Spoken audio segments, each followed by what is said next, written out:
চিকিৎসক খুনের প্রতিবাদে পথসভা ও পদযাত্রা সিউড়িতে। কলকাতার আরজিকর হাসপাতালে কর্তব্যরত মহিলা চিকিৎসককে ধর্ষণ করে খুন করার ঘটনায় উত্তাল কলকাতা সহ সারা রাজ্য। পিছিয়ে নেই জেলার সদর শহর সিউড়িও। এই জঘন্যতম ঘটনার প্রতিবাদে এবং দোষীদের দৃষ্টান্তমূলক শাস্তির দাবিতে সারা রাজ্যের সাথে সিউড়িতে বাসস্ট্যান্ড এলাকায় এসএফআই ও ডিওয়াইএফআই এর উদ্যোগে বিক্ষোভ সভা ও মিছিল সংগঠিত হয়। একই সাথে সিউড়ি সংলগ্ন করিধায় বিক্ষোভ মিছিলে সামিল হয় সংগঠনের সদস্যরা। এদিন উপস্থিত ছিলেন ভারতের ছাত্র ফেডারেশন সিউড়ির লোকাল কমিটির সভাপতি আনাস আক্তার, ভারতের গণতান্ত্রিক যুব ফেডারেশন বীরভূম জেলা কমিটির সভাপতি তাপস বাগদি সহ আরও অন্যান্য নেতা কর্মীবৃন্দরা। এই ব্যাপারে বিস্তারিত শুনে নেব।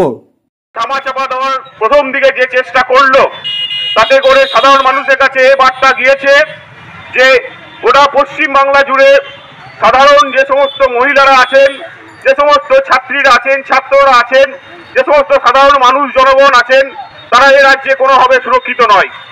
চিকিৎসক হিসাবে ওখানে কর্তব্যরত থাকা অবস্থাতেই তার উপরে পাশবিক অত্যাচার করে তাকে শ্বাসরোধ করে খুন করে দেওয়া, এটা আমাদের রাজ্যের কাছে লজ্জাজনক ঘটনা এবং ন্যক্কারজনক ঘটনা।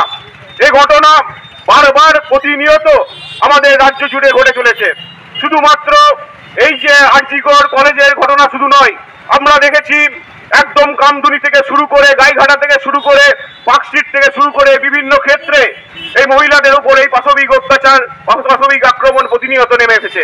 কিন্তু এরা এই ঘটনার জন্য যারা দায়ী, যারা দোষী, যারা ধর্ষণকারী, তারা প্রতিনিয়ত এই আইনের ফাঁক থেকে বারবার বেঁচে যাচ্ছে। এবং এই বিগত দিনে ঘটনাগুলোও প্রমাণ করে যে এই সমস্ত ঘটনা ঘটার পরে যারা এইগুলোর সাথে দোষী যুক্ত আছে তাদেরকে কোনোভাবে কঠোর শাস্তি এখনো পর্যন্ত রাজ্য থেকে দেওয়া হয়নি। এবং যার ফলে প্রতিনিয়ত এই সমস্ত দোষী মানুষজন আবার তারা এই সমস্ত ঘটনা ঘটাবার সুযোগ প্রতিনিয়ত বারবার তারা পাচ্ছে। এই জায়গায় দাঁড়িয়ে আজকে আমরা ছাত্র যুব সংগঠন এই সিউড়ি শহরে দাঁড়িয়ে এই প্রতিবাদ মিছিল সংগঠিত করেছি, প্রতিবাদ সভা সংগঠিত করেছি। এখানে সাধারণ মানুষের কাছে আমরা আবেদন রাখতে এসেছি যে এই ক্ষেত্রে সাধারণ খেটে খাওয়া মানুষের সাথে এবং এই যে সাধারণ মানুষ সহ ছাত্র ছাত্রী এবং অন্যান্য যে সমস্ত মহিলারা আছে তাদের উপরে যে প্রতিনিয়ত যে আক্রমণ নামছে, এই আক্রমণের বিরুদ্ধে সকলকে প্রতিবাদ করতে হবে এবং সকলকে এগিয়ে আসতে হবে। এই কারণেই আমাদের এই পথসভা। এই পথসভার শুরুতে আমাদের বক্তব্য রাখবেন ভারতের ছাত্র ফেডারেশন। কার সাথে কলকাতা পুলিশ জবাব দাও, এই ইনকলাব জিন্দাবাদ। অপরাধ হলো কার সাথে রাজ্য সরকার জবাব দাও, এই এসএফআই ডিওয়াইএফআই জিন্দাবাদ।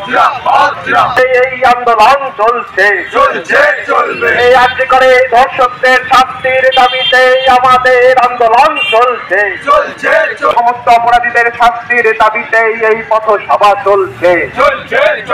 এই মহিলা স্বাস্থ্যমন্ত্রী থাকা সত্ত্বেও এই রাজ্যের ছাত্রীদের এই প্রতিটি স্কুল ক্যাম্পাসে ছাত্রীদের নিরাপত্তার দাবিতে আন্দোলন চলছে। এই এনআইডিওয়াই। সিউড়ি থেকে মোহাম্মদ আমিন রাশিদ ও প্রতীক পবন বৈরাকের রিপোর্ট, বীরভূমি বার্তা।